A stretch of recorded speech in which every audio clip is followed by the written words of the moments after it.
Greetings and welcome to this episode of Leadership Edge. This is Dr. Chavonne. I hope you all had a wonderful 4th of July. I want to just say, guys, I took a quick hiatus and I'm going to take a few more, so the episodes may not be as regular over the next couple of months, but I'm definitely going to continue to put content out there. But I took some time off for myself because between work and balancing my professional work, my personal passions, as well as ministry, I said, whew, I need a break. I was constantly recording, putting out content. I think we did about 19 episodes. And so this is episode 20. So I'm just excited to say welcome to July, guys. We're halfway through July almost. Matter of fact, on Tuesday, it's the 15th of July. But God is still on the throne. He's still wonderful. He's still awesome. And so I just wanted to touch base with you for this month and provide you just with some quick tips and some hot topics to help you continue to progress on in this season. I want to first and foremost, before we get into my actual topic, is just encourage you. It was mighty funny. I was on a prayer call about a week and a half ago, and the pastor ministered on this was the turning point. And after he ministered, another prophet that I follow mentioned about this being your turnaround. So I said, okay, God, this must be the time of turning. And so we're at the halfway point of the year, and we're almost through what is this, the third quarter. We're entering into the third quarter of the year, starting in July, because it's July, August, September. And so I just want to encourage you that whatever you had planned to do, say at the beginning of the year, there is still time. God can still move on your behalf. And I just want to encourage you to keep pressing forward towards the mark and knowing that everything that you put your mind to it, he's going to provide provision for it. But one thing I have learned, even for myself, you have to be consistent in whatever you say you're going to do, make sure you do it. So that's my point of quick encouragement before we kind of get in our topic.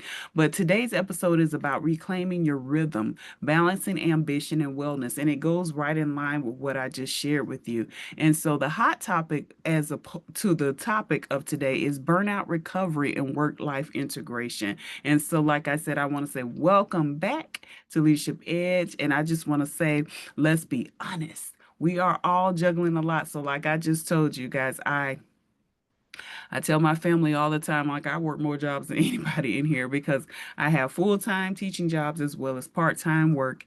And then you could be the same for you. You might be a leader at work, a caregiver at home. You're leading at work and caregiving at the same time. I have many friends that are caregivers and they're dealing with more than just having a parent live with them, a parent that's just living with them that can still do things on their own. They're actually having to deal with family members who are dealing with dementia.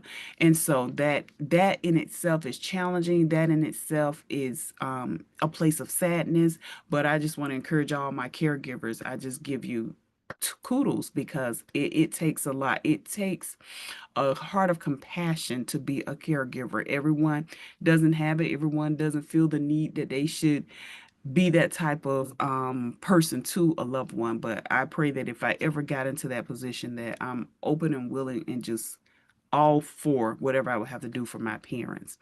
And also, you might be juggling just visionary, chasing your big dreams. You might be chasing your dreams and working, balancing at the same time.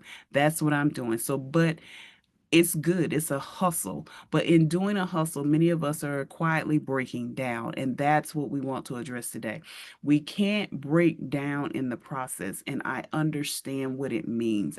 I reached a breakdown point for myself to the point where I wanted to just say, I'm done with this. I need to get away. I said, I even got to the point I said, if I won the lotto, I was calculating what I would need to win to pay off all my debts, to have enough money to buy a house out with cash so that when I decide to come back to my home state after traveling the world, then I will have a home and I could be set. Those are thoughts that go to your mind when you reach that breakdown point. So I want us to talk about how we can reclaim our rhythm because ambition without wellness is not sustainable. And we want to make sure that we have wellness. And burnout doesn't always come from with a warning label. Sometimes we're going and going and going, and there are no labels. And sometimes we're going, going, going, and we don't even realize what the labels are. They're flashing over us it could be, you could find an ache. Maybe it's an ache in your lower back or ache in your knee or ache in your hand. Those could be potential warning signs of your body is just exhausted and giving out on you. But here are three signs many high achieving women miss: constant exhaustion. We might chalk it up as age. I know they say once you reach a certain point, you hit premenopausal, menopausal, you might feel, exhausted, or you may feel more fatigue, and you may chalk it up as, oh, it's just menopause, it's just this. But no, constant exhaustion is not just physical tiredness, it's a mental fog that rests that doesn't fix. And I know that because when I was in that point, like my creativity wasn't there. I couldn't put out content if I tried. It was like it was just challenging. A point where I reached it when I finished my doctorate. I People were saying, "What are you gonna read?" I'm thinking, I don't want to read anything. My brain is fried between reading and writing and coding. I was burnt out, and I had to tell myself I was burnt out, and I had to give myself permission to say, "Okay, Chavonne, it's okay that you might not have picked up a book and finished it from chapter one to the end. It's okay. I'm finally getting to a place now where I'm coming out of that exhaustion, and I have finished, I know, at least one or two books since then, but immediately, no. So you have to recognize when you have constant exhaustion and what that really means. Emotional numbness, you stop feeling joy, even about things you used to love. I've been there. My mind was like, oh, I want to finish writing. I want to write. I would get ideas for books, and I would try to sit down and write, and it wasn't working because I was just in a place of numbness. And it's okay to be there, but what's not okay is staying there. Resentment. You feel irritated even at things you said yes to. Yeah, I've been there too. You say yes, and then you think, well, I shouldn't have said yes to this. And I understand what that feels like. And so I want to encourage you. If any of this sounds familiar, ladies, queens, these are not personality flaws. These are signs that your body and mind are waving a red flag. You have gotten out of rhythm. You need some balance in your ambition and your wellness. And of course, the solution is, I'm not telling you to stop dreaming. I'm not telling you to stop being a visionary. It is to dream with better boundaries. What are you going to put in place to where you can find that balance? Honor the pace as much as your passion, and not let rest be a part of your rhythm. Very, very, I'm telling you. So here's the first empowerment tip that I want to give you. Let me introduce you to a concept that I live by: intentional pacing. So, what does that mean? Now, will it happen overnight? Probably not. Because if you're like me, you're a doer. So, in your mind, you say, okay, I can do this. I can put this together. Okay, I can finish this. I can put this on the timeline. So, you're going to have to be, like it says, intentional about pacing. It's saying choosing the progress over the pressure. So, what am I asking you to do? What I really want you to do today is move forward so that you can feel whole. So, sometimes that means saying no. No is a complete sentence. You can use a period, and I prefer if you use an exclamation point. That puts more power behind it. When you tell people no, it's like saying, sometimes you're saying, I'm slowing down to breathe, reflect, and delegate. People can take advantage of you when they recognize giftings that you have, they recognize talents that you have, they want to use you to beyond your capacity. And that's when you have to say no. And that's where intentional pacing allows you to succeed in seasons, not in sprints. So you want to make sure your iterations are seasons and not sprints. And you want things to be completed in God's timing. That He's seasonal. Our God moves in seasons and times. And so sometimes we want to do things so quickly, and it's not really what God is telling us to do. And so a lot of times we're creating those hiccups in our lives that we wouldn't have to create if we focused on our intentional pacing and doing it in seasons. So I hope that helps you out a whole lot. When I tell you, that's the key tip that I wanted to give you here. Be intentional. So here's your takeaway challenge. Here's what the Leadership Edge challenge is going to be. So this week, I want you to take 15 minutes to audit your weekly schedule. Look at your calendar. If you're like me, my calendar is Google Calendar. Every calendar that I have for my business, for my ministry, for my main job, everything is on Google. So it's all color coded. Look for a 1 hour you can reclaim, not for chores or to catch up, but for you. And when you find that 1 hour, you use that 1 hour to rest, recharge, reconnect with your purpose. Schedule it like a meeting because your wellness is non negotiable. Guys, I put my pedicures on my calendar and I block out on my job calendars, my business calendars. Nope, I'm in a meeting. I'm not available. That's me time. Then you come back and you tell me in the comments how that 1 hour shifted your energy. I guarantee you, if you can begin to pull out at least 1 hour a week and reclaim it for yourself and don't do anything pertaining to anything but you will see an improvement in your energy levels. I'm going to give you an example.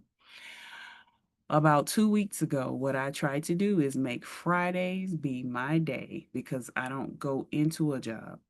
That Fridays is my day for Chavonne. Guys, about 2 weeks ago, I had the best day of my life. I didn't do anything.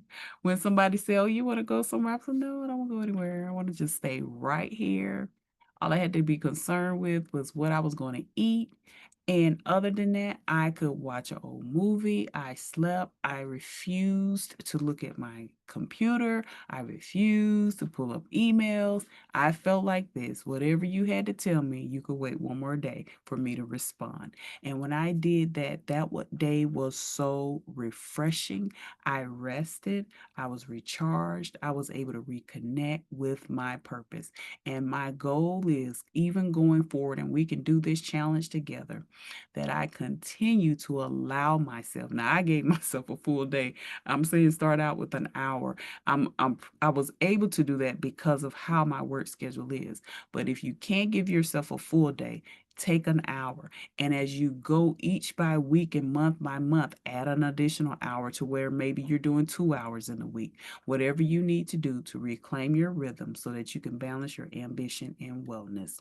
So I want to seal this moment with an affirmation with you. And I encourage you to write this down. And I encourage you, if you have in your notes on your phone or a journal, that you keep affirmations that you speak over yourself daily. I published a book about 10 years ago called In Him Affirmations, Who Am I in Christ. I encourage you to go out to Amazon or to my website, ChavonneStewart.com, to order your copy because affirmations keep you empowered and keep you motivated. So today's affirmation is, I honor my ambition, but I no longer sacrifice my peace. I honor my ambition, but I sacrifice my peace.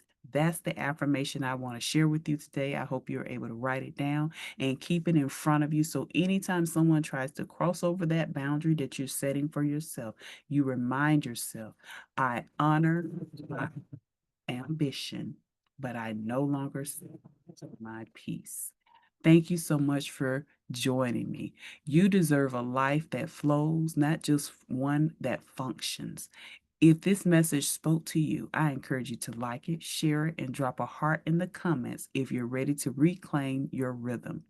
This is Leadership Edge with Dr. Chavonne D. Stewart, reminding you that peace and purpose can coexist. If you haven't done so far, you can follow me on Instagram and Facebook at Global Leadership Techniques. You can also visit our website at www.globalleadershiptechniques.com. I'm excited that each week we are hosting a weekly coaching call, which is free. It's an empowerment 30-minute presentation talk where I give you an opportunity to ask questions, to pour out, to kind of just keep you inspired, sparking and fanning the flame that's in you that you're trying to produce, whatever the hustle you're trying to do on the side, whether you're writing a book, whether you're starting a business, whether you're shifting your careers, whether you're deciding to go back to school. I am the one that can be your next level architect, and I look forward to partnering with you on that journey. So if you are interested, you can also visit the website or you can email me at Chavonne at globalleadershiptechniques.com to receive the link to register for our weekly coaching calls that happens on Tuesdays at 7 p.m. Eastern Standard Time. Once again, thank you so much for joining me on this edition of Leadership Edge. And I love you guys, and I look forward to seeing you soon. Be blessed.